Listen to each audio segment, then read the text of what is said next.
Hey all, and welcome to today's panel, How to Make Your Editor Love You. We're looking for some ways that we as writers can make our editors happy by creating content that they love. So I've got Megan and Michael with me today. Hopefully we've got another editor or two showing up later on, but let's get started. Megan, tell us about yourself real fast. My name is Megan Hannum, and I am a developmental editor and writing coach, and I work with a few independent publishers around Northern California and also independent authors. Awesome. Over to you, Michael.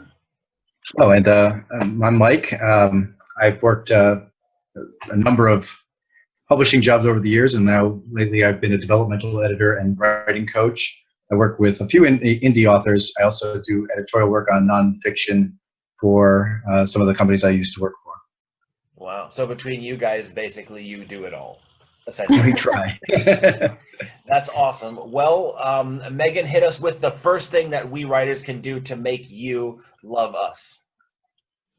So this is going to be a little hilarious considering the first virtual panel that I participated in, but my number one thing is to properly format your document. Yeah, what do you mean by that, like specifically?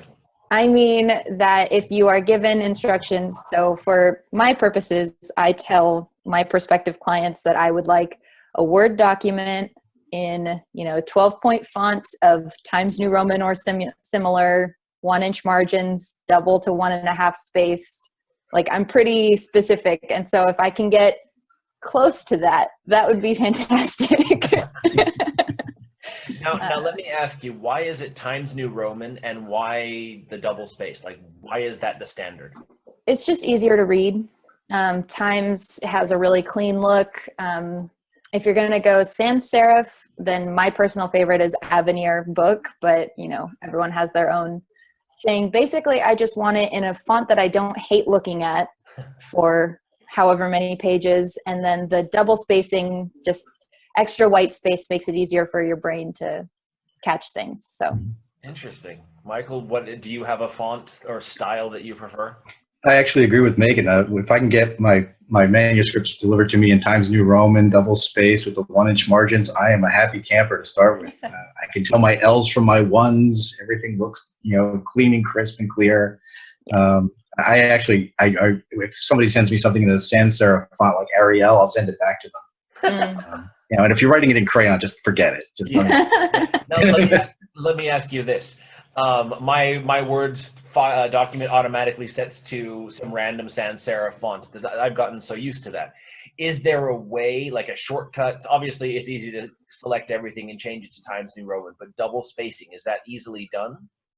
Oh, yeah. If you do a select all, and then if you're using a keyboard, Alt-O-P on a PC keyboard will give you format paragraph, and then you just change the line spacing to double. Ooh, that's so awesome. Great shortcut. All right, Michael, just with the way that we can make you love us. Well, one of the things that I look for on the very first couple of pages is give me a setting that I can sink my teeth into and give me a character that I care about. So often I get a manuscript that starts with like 4 pages of dialogue. I have no idea who's talking, no idea where they are. Oh, it's the middle of a meeting and you're having a conversation about your family struggles. And I just feel lost by the 4th page, and I just don't want to read it anymore. So immediately, if I'm doing developmental work, I'll reach out to the author and say, look, I can't even get through the first chapter of this. You need to rewrite it, and you need to set me in a place and a time. And tell me who's there, and make me feel the place and the setting, so that I can get settled into it.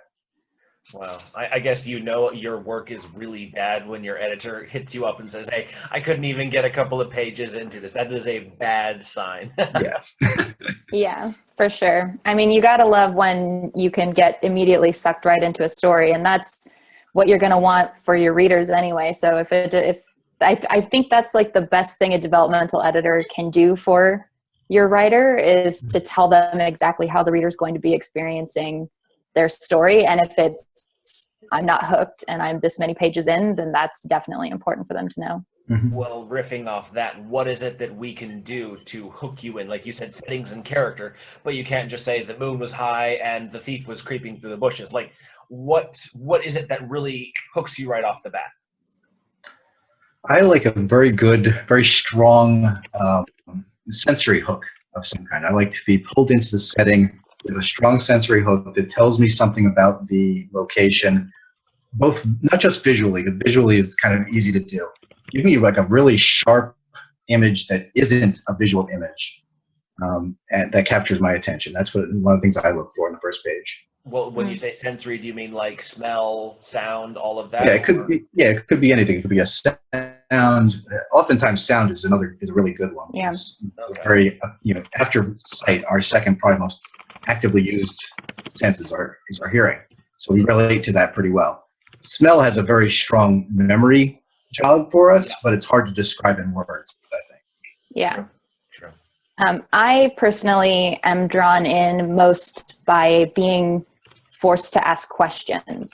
So the more I wonder about the things that are happening, the more into the story I get. So if the writer has me wondering like, oh, what does that mean? Or, oh, what's that about? Then that's the kind of thing that makes me want to keep reading for sure. I like it. Like you give them something that they have no idea, they're completely unfamiliar with. Like, for example, I write fantasy. So let's say I explain to you about something absolutely fantastical, some fantastical concept, a purple-skinned person. It makes you think, okay, what is this purple-skinned person? I want to find out more about him. Nice. Exactly. Yeah, exactly. I like it. So sensory and something out of the ordinary to engage people. Love it. Megan, your turn. Yep. All right, so my next thing that makes me happy is when my writers actually fight me a little bit with regards to their story, because my opinions, while based in experience and my knowledge of the craft, are not gospel by any stretch of the imagination, and this is your story that we're working on. And so if I suggest a change to you, or if I express an opinion to you that you disagree with, or if there's some element that I think isn't working but you really want to make it work, then let me know that so that we can make it work, because I want to help you tell your story, not tell the story as I think it should be told. So I actually enjoy getting a bit of pushback from my writers. Interesting. Michael, do you like that when writers fight you? I do and I don't. Sometimes I like it when a writer will fight me over what he's trying to do. Sometimes I get some writers who want to say, "You're trying to rewrite my story." No, I'm not trying to rewrite your story. I've got better things to do than rewrite your story. What I'm trying to do is help you rewrite your story, and that's where sometimes I find the pushback can become too argumentative. So I try to coach folks into understanding that yes, I absolutely want to hear what your opinions are. I absolutely want to help you find the way to tell your story the way you want to tell your story. Okay, but I'm not in the business of arguing with people either. You're not paying me to argue with you over what I think.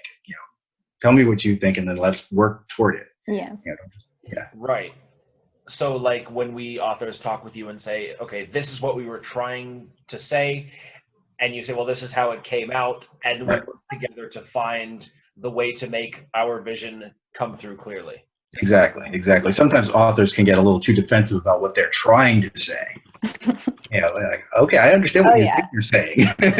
Defensiveness is not fun at all. But I mean, like, if I say like, okay, this character's arc doesn't seem to be working for me, and they say, okay, but I don't want to have to cut this character. Like, that's the kind of thing that I'm talking about. And so then at that point, we can move on from there and make it work. Interesting. I guess the fourth thing that will make your editor love you is be easy to work with, right? You've got to stand your ground a bit, especially when it's something that's important or relevant to the story. But if you're a diva or a prima donna, you're going to find that editors just hate you, and your work never gets better for it. Yeah. I think it's fair. Being willing to kill your darlings is definitely a requirement. How many darlings have you made people kill between the two of you? I don't even know. I could think of about 6 in the last couple of months. Wow, that's good. I've never had to kill my darlings. Like by the time it gets to the editor, it's been through so many other people who sort of chip away at it so that it finally it's done-ish. So I never had to like just outright murder them, but it's come close a few times. I actually have if you want to hear a good story about killing a darling, I had an author recently who had put a dream sequence into his story. The dream sequence had nothing to do with the story at all, no relationship at all. And so I said to him, unless there's something I'm missing here, I think we need to cut this scene. But this is how dreams happen in real life. Well, this isn't real life. This is a story. We need to cut the boring bits out. Yeah. I'm sorry to keep adding in. I guess this could be the 5th one, is that like make every scene relevant. I'm sure as editors, the first thing you're looking for before you get into like the line editing and stuff is making sure that every word or every scene adds to the story. So like you just said, your dream sequence, sure, it may have been hella fun to write, but if it doesn't add to the story or enhance the story or flesh out the character or do something, get rid of it. Yeah, absolutely. I totally agree. Yeah, that's one of the major jobs of a developmental editor, is to make sure that everything that's there needs to be there. I actually try to encourage writers to come to me before they've gotten as far as a finished manuscript. Come to me with a synopsis and an outline, and let's look at that and then develop it through that into a full-blown manuscript. Then you have an option. Then you have an opportunity to hear someone else's feedback into what is or is not relevant to the finished story. Oh, I like that. I'm going to make that point 6. Bring an unfinished manuscript to a developmental editor, to work with them and figure it out. I like that. Yeah. All right, Megan, hit us with number 7.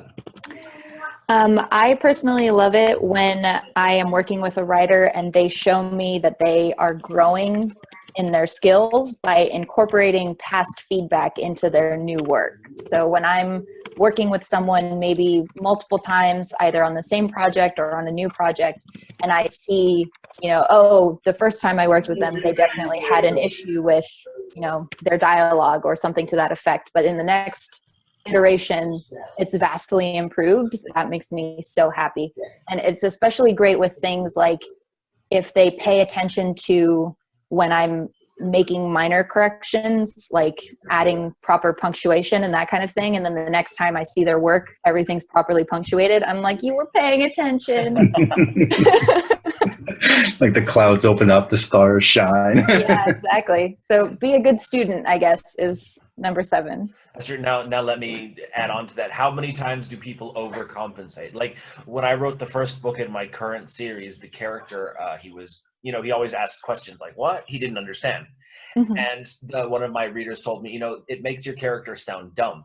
So now in this book that I'm working on now, I made him make these connections, that seemed logical to me as the storyteller, but the reader was like, so how did he get, from there to there? Like I ended up overcompensating and making him jump to conclusions. Has that happened to you guys? Yes, actually, I had an author once. I had he refused in his first manuscript that I saw, never used a comma to save his life. So I put in all the commas where they should have been. In his next manuscript, he had more commas than anybody ever would need. He could have sold commas. Yeah, I just had an editor tell me that I'm a comma addict. So I'm waiting to read, to see how many thousands of commas she eliminates from my manuscript, so I can sort of correct. Yeah. There seems to be no middle ground with commas. You either have There all of isn't. them or none of them. Exactly. I don't know why that is, but it's so true. I think it's comma on the side of caution. And I think every editor sort of has their own ideas of how commas should be used, no? Yeah, especially with the different style guides, there's different advice about how many commas and when to use and so on. Yeah. That's true. I think it depends on the style guide, but as long as you're following a style guide, then there will definitely be rules that they're following. Very good. All right, who did the last one? Who's up next? I guess that would be me. Yeah. Yes. She's pointing at the screen. Totally fine. So let's see. What else do I like? Suspense. Building suspense through the plot of the book. Knowing when the beats should hit at the first surprise and the second surprise and the third surprise, and then bringing it in and solving that suspense. Like that talent that is something it's hard to teach, and it's great when a writer can bring it into the story to begin with. Interesting, sort of the pacing and sort of amping things up. Yeah. Yeah. I think the reason for that, of course, this is just my opinion, is that you guys are readers too. You love to read, or else you wouldn't be doing this. So when you find a book that is a letdown, it's like, ugh, it makes your job kind of suck. Yeah. But it is also our job to make the sucky book better. Mhm. So That's true. That's And true. that's very rewarding, actually. it really is. Yeah, if you get a book that just is absolutely horrible at the get-go, but by draft 3 or 5, it's like, a really solid piece of work, you feel like you've really accomplished something. It's almost as good as actually finishing writing the book in the first place. Definitely. I like it. All right, Megan, you're up. So the other thing that makes me really happy when I'm working with writers is when they have made an effort to pass the Bechdel test, which was another one of my pet peeves from the other one. Because like I said before, it really isn't that hard. So, making the effort to do that really makes me appreciate a story. Mhm. Interesting. For anybody who isn't familiar with the Bechdel test, it's the 3 rules to make the work sort of is it female appropriate, feminism appropriate? I don't know. Yeah, like Feminist friendly, I it's think. feminist. There Yeah. you go, feminist friendly. Basically, have more than one woman character, have them talk to each other, and have them talk about something that's not the hero or the protagonist or another man. Yeah, that's not related to the men in their lives.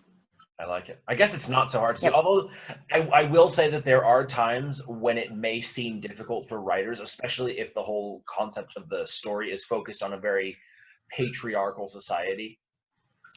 Yeah, that could be true. But then, or like, I was thinking about, I think like romance writers might think that that's an impossible bar for them because the entire plot of the book is about love and romance. And if it's heterosexual, then obviously they're going to be talking about guys. But romance happens in real life, and not every conversation every woman ever has is about their romantic partner. So Mhm. I think you can find one moment where it can happen. It does seem sometimes, we were talking earlier about, everything in the story having to relate to what the purpose of the story is, right? And that dream that didn't work. And sometimes I think, like, going back to what you were saying about romance, sometimes I think you're right. It's hard to imagine how you can pass the Bechdel test in a heterosexual romance without, saying something about the story that has nothing to do with the story. But it is possible. People have conversations in their lives that have nothing to do with anybody's gender. And Yeah. it is entirely possible to be able to find a scene in which that happens. That's what subplots are for. Yeah. That's true. That's true. Very good. Yeah, give your heroine a girlfriend and you're all good. That does seem pretty easy for a romance, and I feel like that would just be a thing. Like the heroine of the romance story would just have a friend that they'd be shooting the shit with at some point. Yep. In the story, like it's so natural. I can't think of a story not having that. In fact, I've actually heard editors complaining about just books full of scenes with girls having coffee with their girlfriends and just talking about inane nonsense. It's sort of going back to the thing of make every scene count. You can only have coffee so many times in a book before it's boring. That's true. As much as coffee plays a role in the creation of the book, no one wants to hear it. I wonder if we should make that number 10. Don't talk about coffee too much. All right. I wonder if we can. I wonder if you can find a way of writing a book that took place entirely in a Starbucks. Almost certainly. That sounds like a fun writing exercise. Sort of a 12 Angry Men. There you go. With baristas. Ooh. It's like a bottle episode, but in novel form. That might be my 10th favorite thing about being an editor. Send me that book. Well, I guess that could be one thing, is just finding something totally unique. Mm-hmm. That must make your job awesome. Like, you get to shepherd this new concept, this completely original thing from inception to creation, and you sort of have a hand in that, to putting that brand new something out there. This is true. Yeah, I think that's definitely one of the more rewarding parts of the job. It sometimes is difficult when you are, just about 4 or 5 chapters in and you're already guessing what the next thing is going to be because someone's using such a hackneyed formula, for example. Mm-hmm. Yeah. Is there a formula that you as editors would recommend authors to follow? I think just basic plot structure, and I wouldn't really call that a formula. I feel like formula comes with the connotation of, like Michael was saying, like predictability and that kind of thing. And so that is something you want to avoid. But knowing the basic rules of plot structure and how that's supposed to work, as far as like, maybe 3 acts, some people don't write in a 3-act structure, but, beat 1, the rising action, the climax, and all of that. If you understand that structure, then your story is going to at least flow in the proper direction. Yeah, there are 2 books I recommend to my writers when I find that they're having trouble with putting together their plot structure. One is called Scene and Structure by Jack Bickham. Okay. And the other is The Marshall Plan by Evan Marshall. I don't think either one of them should ever be taken for gospel, and especially the Evan Marshall one is very formula driven in a hackneyed sense. Okay. But they both give really good advice about how to structure a book over the long haul. Yes. Interesting. I just thought of another thing. Yeah, hit us. Oh, I was just going to say, like, sort of riffing off of that, another thing that I love is when writers know the rules but break them anyway. Mm-hmm. Like, if they know the rules and are purposefully breaking them, that makes me happy. If you're just doing things incorrectly, then that's not great. But if I know that if I know I'm working with a writer who has a good foundation for their craft, and I know that what they're doing was intentional and purposeful, like playing with the rules that they know, that there's nothing better than that. Is this rules of like grammar and structure, or just rules in general? Like storytelling rules, like, show, don't tell, the plot structure, that kind of thing. If they know those foundational things, and instead of being, reined in by them, because sometimes writers go the other direction and they're like holding on so tight to the rules that you're just like, can you please just like let go? Mm-hmm. So when I know that there's the writer who knows those rules and is exploring and playing with them, then that makes me really happy. Yeah, I agree. Sometimes you find a writer is holding onto those rules so tightly they learn them at their MFA program or whatever, and they don't want to let go. I was working with one author recently, and she was trying to show me everything that happened in a sequence. And I said to her, there is a place for summary. You can just summarize the movement from the kitchen to the living room. We don't have to see every moment. It is called storytelling for a reason. Yes, exactly. Interesting. Could that be one thing that we writers can learn, is to sort of eliminate unnecessary, I'm going to say, action description, things like that? Yeah, I think that has to do with understanding the nuance of the sort of rules or guidelines that come with the writing craft. Yeah, I think that's absolutely true. I think one of the things that you learn as you're editing, one of the things you learn as a writer, is that if you're giving every detail of everything, you're just going to drag the story out and make it very difficult to read. And what your goal is as a storyteller is to create a pace that leads your reader through the story. Mm-hmm. And part of that is knowing when to show and when to tell, when to use 3 adjectives instead of 2, or 2 adjectives instead of 3, or no adjectives at all. You get very Hemingway. Interesting. Yeah. Very good. That doesn't sound difficult at all. Well, that's the thing. It doesn't sound difficult. The more I get into this, the more I realize like how much work it takes. Like learning another language. The first 80% of that language is, it takes you 2-3 years to get it, but you get it. Mm-hmm.